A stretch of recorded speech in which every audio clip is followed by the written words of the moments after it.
Good morning, class. I hope you all perform well in your exams. Now, welcome to your science class. Let's start our new topic, which is respiration in organisms, chapter 10. The topics which are involved in this chapter are cellular respiration, type of respiration, breathing and exchange of gases, respiration in plants, respiration in microorganisms, and respiration in aquatic animals. Now, let's start this chapter. The very first topic of this chapter is why do we respire? What is the need of respiration? So, here we go. As we all know, all the living organisms are made up of small microscopic units called cells. These cells have different functions to perform in these organisms such as digestion, respiration, transportation, and excretion. The cell can perform this function only if they get the energy to do so. Hence, all living organisms need food, which gives them the required energy. That is, the energy requirement of the cell or organism is accomplished by food. The energy present in food gets released when the organism respire or breathe.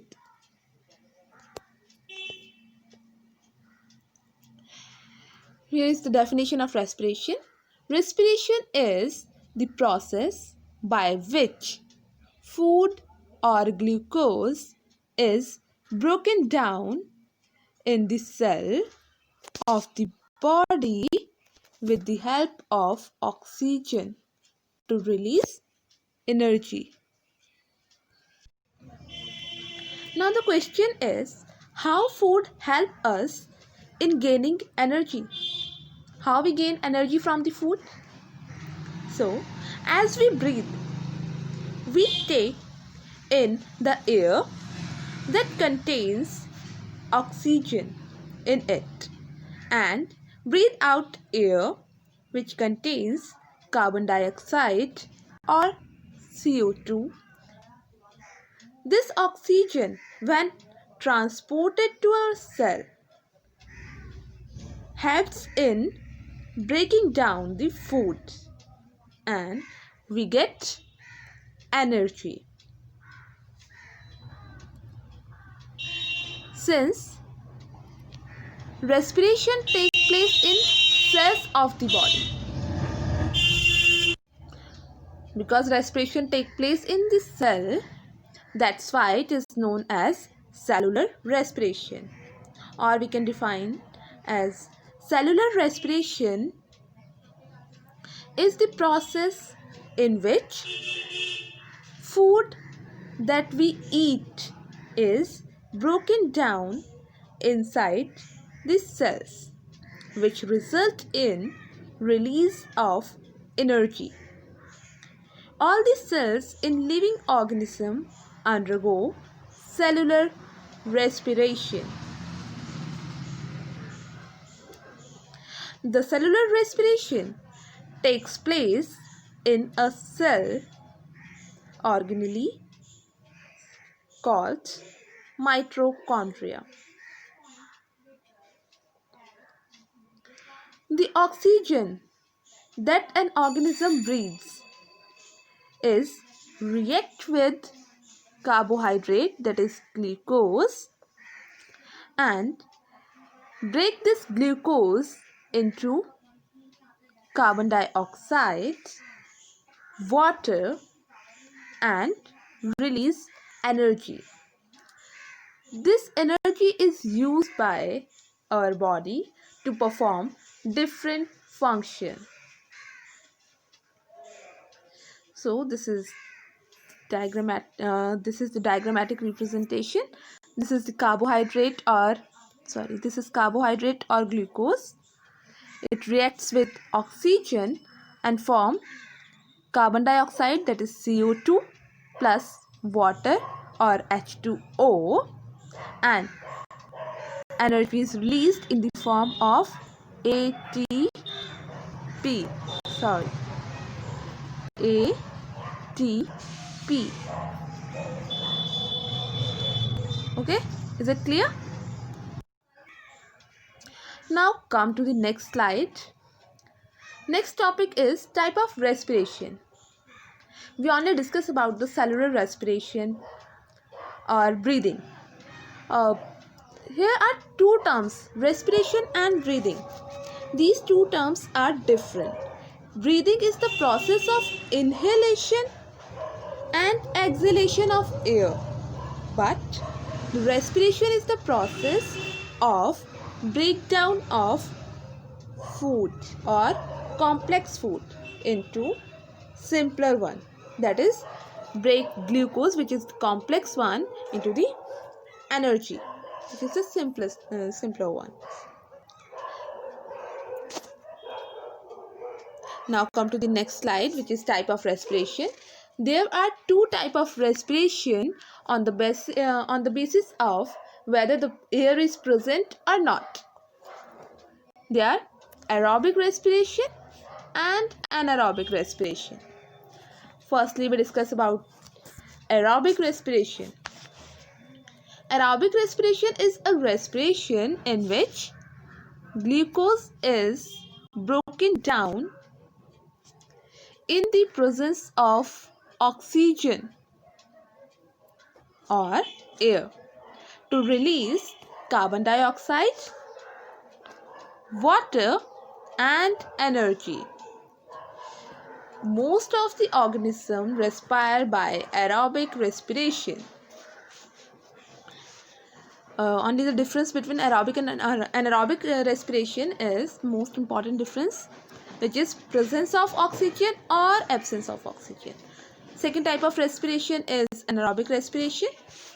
It is the type of respiration in which glucose is broken down in the absence of oxygen to produce alcohol, carbon dioxide, and energy. It takes place in yeast. Yeast is an example of anaerobes. Anaerobes are the organism that can respire anaerobically, that is, in the absence of oxygen. Sometimes muscles of human beings can respire without oxygen. This generally happens when we undergo heavy exercises such as running, weightlifting, cycling, walking exercise, etc. In such situations, muscles require more energy and supply of oxygen is not enough. Hence, anaerobic respiration takes place in the muscles and produce lactic acid. And produce lactic acid.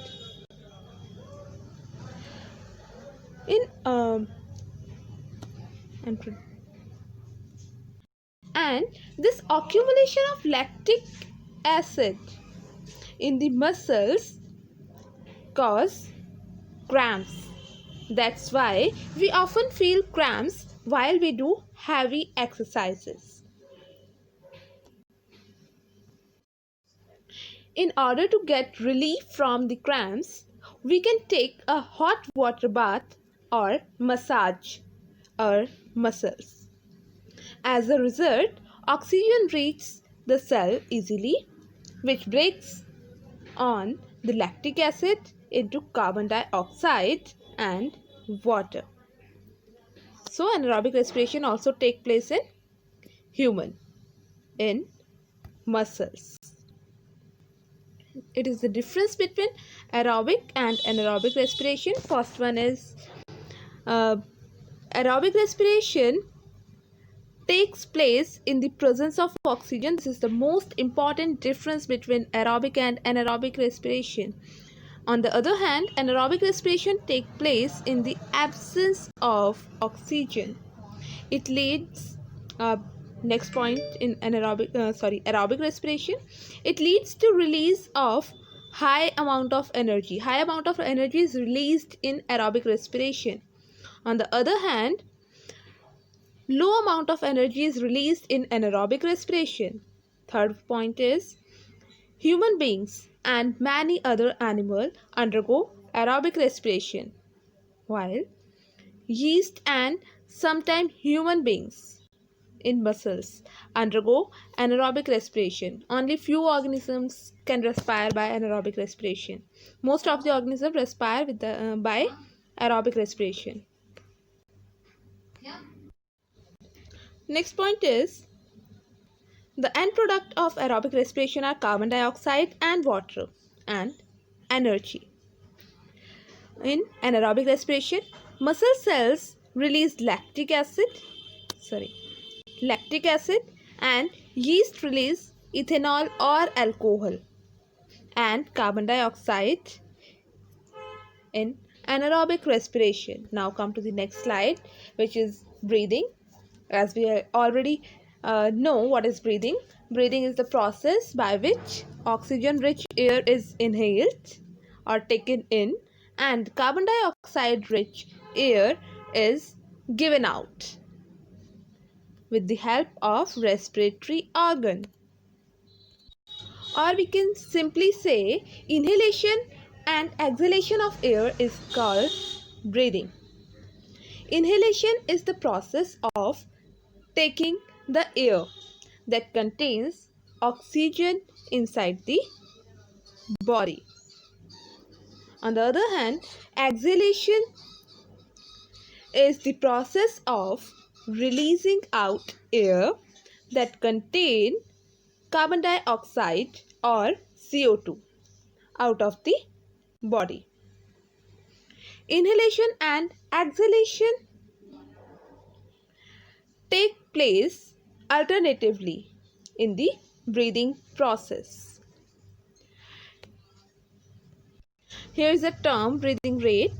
Breathing rate can be defined as number of times a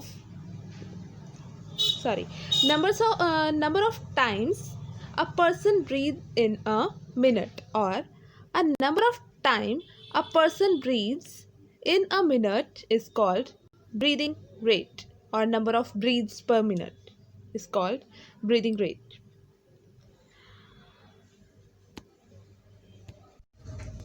The breathing rate is not always constant in human being. We generally breathe faster when we run or when our body needs more energy. For examples, while exercising, running, cycling, etc. This is so because body needs more oxygen that can break down the food and produce more amount of energy. That's why we breathe faster. An average adult human being breathes 15 to 18 times in a minute. While exercising, this rate can change up to 25 times in a minute. During rest, or average breathing rate is 15 to 18 times. But during exercise, breathing rate is about 25 times per minute. That's why we feel hunger after heavy exercise, because all the food get consumed in generating the energy. We start feeling hungry. Hence, in order to gain more energy, we need to eat more food. Now come to the next slide, which is how do we breathe? Now come to the process of breathing. How we can breathe? The respiratory system help in breathing. We have a particular respiratory system which help in breathing. The main part of respiratory system are nostril, nasal cavity, windpipe, lungs, and diaphragm. In the lungs, there is something known as alveolar sac in which exchange of gases take place. About alveolar sac, we will study after some time. We take in the air present in environment through our nostril. Now we can understand the respiration or mechanism of breathing with the help of this diagram. This is the nasal passage, oral cavity, pharynx, larynx, trachea, bronchi, lungs, heart, and ribs. So these are the part of our respiratory system. We take in air present in environment through our nostril, which travels through nasal cavity. Now it moves through the windpipe and reach lungs. The lungs are located in the chest cavity, which is surrounded by ribs. Okay. On the floor of the chest cavity lay a muscular sheath that called diaphragm. This is the diaphragm. During the breathing process, the movement of ribs and diaphragm takes place. This is so because the lungs expand and contract during inhalation and exhalation or breathing. As we take in air or as we inhale air, it fills up the lungs. As we take in air or as we inhale air, the lungs fill up. This moves the diaphragm down and the ribs outward. This is clearly understood by this diagram. This is the diagram of inhalation. As we inhale air, lungs become big and they push the diaphragm down and the ribs move upward and expand the area of chest. As the lungs release out air from the body, which brings the diaphragm back and ribs to their original position. As we can see in this diagram, as we exhale air, ribs moves downward and the diaphragm moves upward and reach to its original position. This causes the chest cavity become smaller. As now come to the next diagram. This is the diagram of human respiratory system. So this is about respiration, breathing, and the process of breathing. Now come to our classwork. Your classwork contains 3 questions.